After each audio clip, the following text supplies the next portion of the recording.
سلام دوستان، خسته نباشید. با بخش دیگه از آموزش نرم افزار کتیا در خدمت شما هستیم.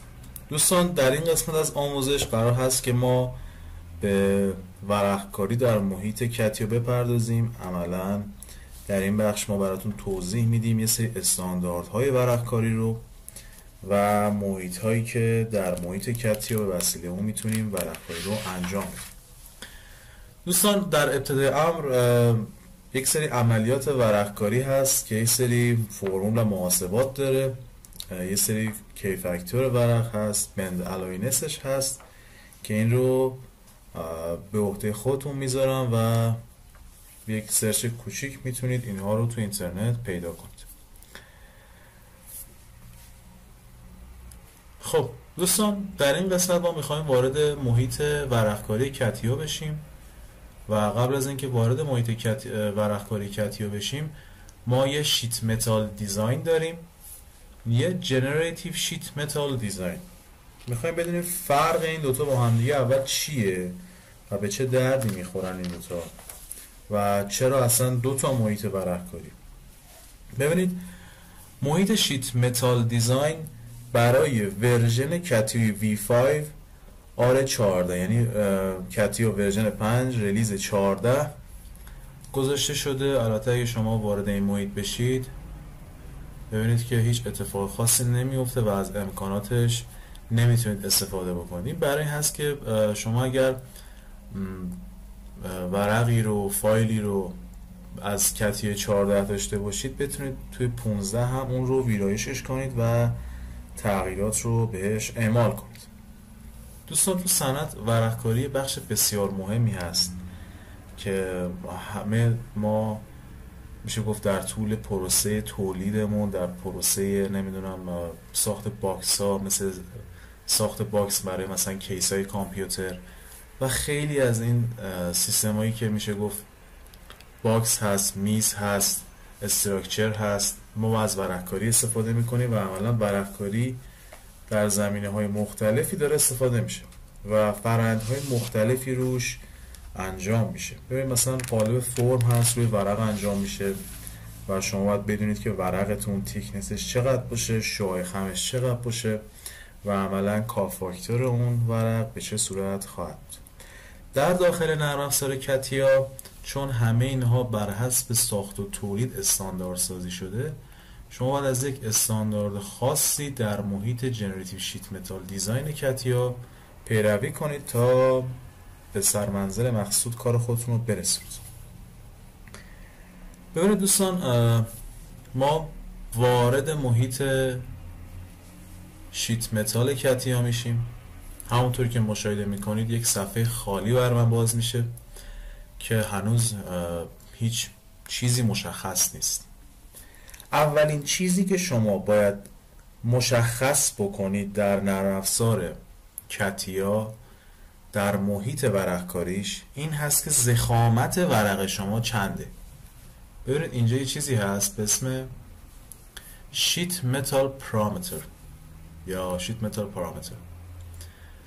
این رو که باز میکنید همونطور که مشاهده میکنید من صفحه‌ش هم بزرگ میکنم، یه پارامترهایی هست اینجا. میگه که تیکنس ورق شما چنده. به صورت دیفالت گذاشته 2 میل، دیفالت بن ردیسش رو گذاشته 4 میل. شیت استاندارد فایل رو حالا میتونید خودتون اگر استاندارد خاصی دارید رو معرفی کنید به این، یا اینکه از استانداردی که خودش برای شما مشخص کرده استفاده کنید.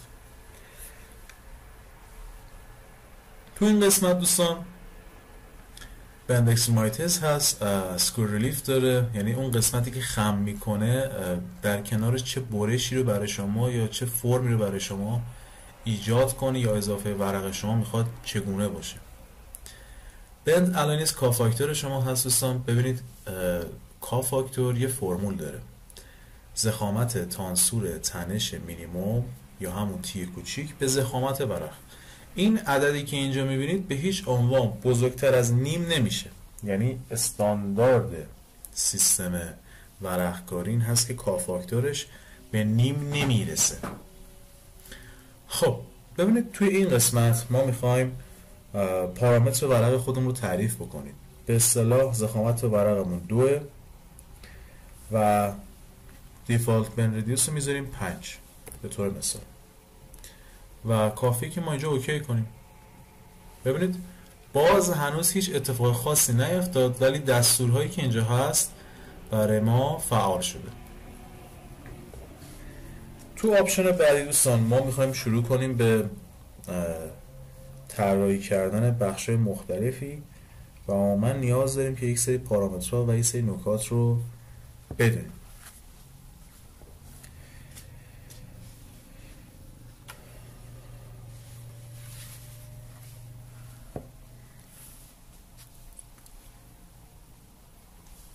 ابزار بعدی ابزار ریکگنایز اون هست که توسط این ابزار میتونید مدل هایی که در محیط پارت دیزاین طراحی شدن رو و ویژگی های لازم برای تبدیل شدن به ورق رو دارن از طریق این به شیت متال تبدیلشون کنید دوستان.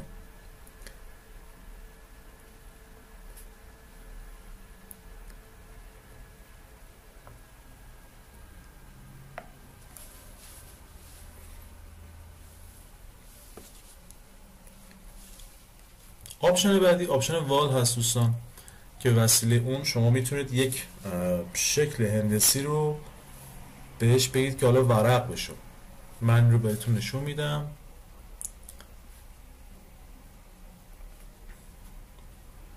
ببینید کافیه که من یه مستطیل کشیدم و بهش میگم حالا ورق بشه، ورق میشه. خیلی راحت بدون اینکه هیچ مشکلی رو برای من ایجاد کنه. توی قسمت ریکگنایز دوستان همونطوری که قبلا به شما گفتم برای این هست که قطعاتی که توانمندی ایجاد ورق رو در محیط پارت دارن رو، یعنی شکل ورق رو تو محیط پارت شما ایجاد کردین، حالا میخواین برش گردونید توی محیط شیت متال.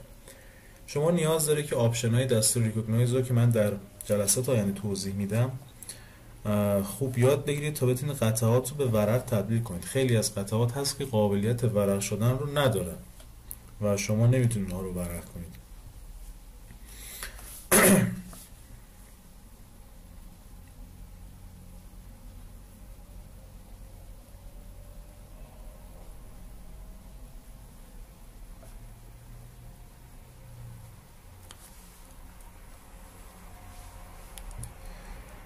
آپشن بعدی والون ایج هست دوستان، یعنی شما میتونید توی یک کناره‌ای، توی یک گوشه‌ای از اون جسم یا از اون ورق شروع کنید یک سطحی رو اضافه کردن، یک ورقی رو اضافه کردن. خب من میام تو همین ورقی که ترسیم کردم یک قسمت رو انتخاب میکنم. ببینید برای من یه ورقی رو اومد خم زد.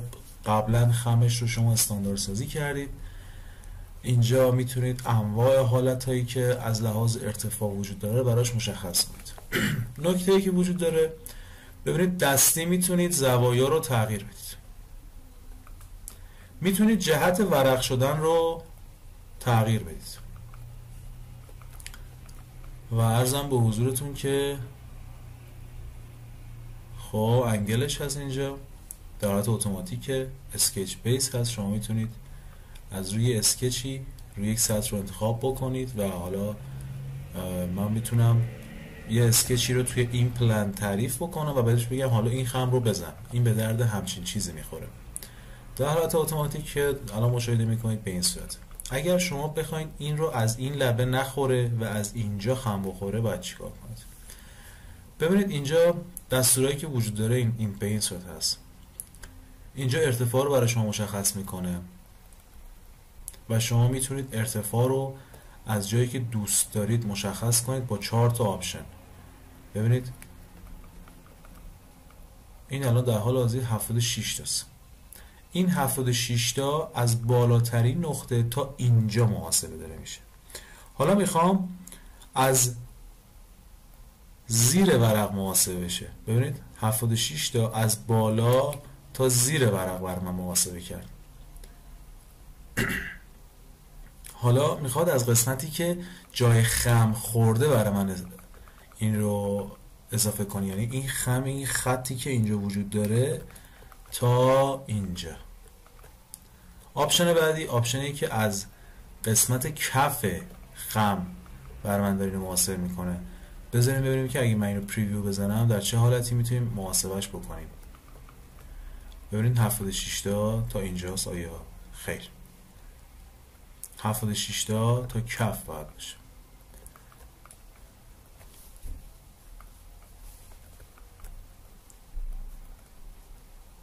بذارید من این رو اوکی کنم. بله 76 تا از کف هست. ببینید تو محور Z من X رو رها کنید، Y رو رها کنید و در نهایت عدد دقیق شما این هست 7698. دوباره میخوایم منویی که آوردیم و این خم رو زدیم رو فراخوانی کنیم دوستان. همونطوری در جلسه قبلی در قسمت‌های مختلف آموزش کتیبه بهتون گفتم، مهمترین قسمتی که کتیبه داره درخت طراحیشه. شما کافی دوباره والارن ایج رو فراخوانی کنید و عدد رو اینجا ببینید. قسمت انگل هم که زوایای این خم رو میتونه برای شما یا این دیواره رو برای شما برایتون نشون بده. ببینید اینجا آپشنی هست که میتونه تعریف بکنه که این خم از کجا بخوره. آیا از رو خود این انتهای این قسمت یا از اری که شروع کرده. چه پارامتر ببینید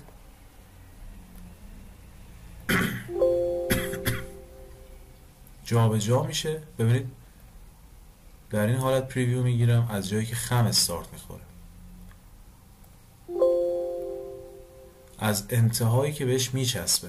خب اینا آپشن هایی هست که میتونید شما داشته باشید. آپشن ریورس پوزیشن این هست که این خم به این صورت داره میخوره، شما میتونید با ریورس کردن این خمتون رو برعکس بکنید. البته توی این شکل همچین فرقی نمیکنه که این خم چجوری، شما ورق الان اینجوری برعکس کنید هم همین اتفاق برای شما میفته. چیزی که براش مشخص کردیم کافاکتورش، فرمولش و بند پارامتره که به شما داره میگه در اون ابتدای امر همچین بندی رو شما براش با این پارامترها مشخص کردیم.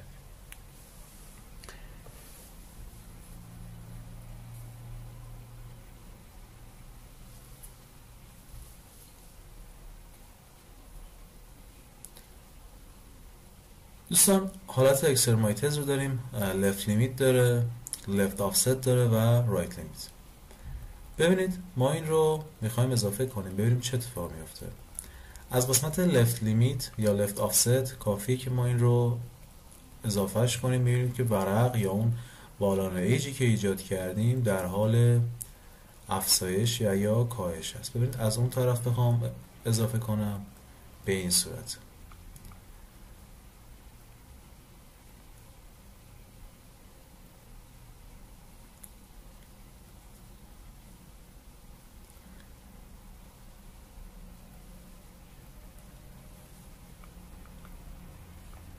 عملا ضخامت ورق یا طول ورق رو با اکسترمایتز میتونید تو این ناحیه افزایش یا کاهش بدید. من با دکمه اوکی یه همچین ورقی رو برای شما تصویر سازی کردم. آپشن بعدی که میخوام به شما یاد بدم آپشن اکستروژن هست. این آپشن یه مقدار با آپشن بعدی فرق میکنه دوستان. من مجبورم که پاک کنم امکانات رو که اینجا فراهم کردم برای شما ببینید و عملا با یه توضیح خیلی ساده کار رو ببرم جلو. ببینید حالت اکستروژن حالتیه که شما باید یک فرم، یک شکلی رو ایجاد کنید، بگید حالا اینو برای من تو ادامه بده. مثلا یه همچین فرم یا همچین شکلی از ورق رو داریم به طور مثال. البته توجه کنید که اینجاها تیز نباید باشه، ولی من این رو نشون میدم تا شما ببینید که چه اتفاقی میخواد بیفته. خودش اتوماتیک اون قسمت گوشه ها رو برای شما میکنه. این حالت اکستروژن حالتی است که شما خط ترسیم میکنید و بهش میگید حالا برای من ورق بشه. هرید آپشن پروفایل اسکچ 2 شما، اسکچ 2 من. بله حالت ارزم به حضورت که ضخامت رو از داخل به بیرون یا از بیرون به داخل میتونه برای شما محاسبه کنه. بعد میتونه طول اکستروژن شما رو تغییر بده از اون طرف میتونه افزایش طول داشته باشه، یعنی دو طرف نسبت به اون خطی که موجود داره. اتوماتیک بند هست، فعال شده که قسمت تیز شما رو برای شما فعال میکنه. میرور اکستند داره که میتونه طول اولیه رو 130 از این قسمت به این ور در نظر بگیره و با انتخاب میرور اکستند 132 رو برای شما اون ور هم میرور کنه.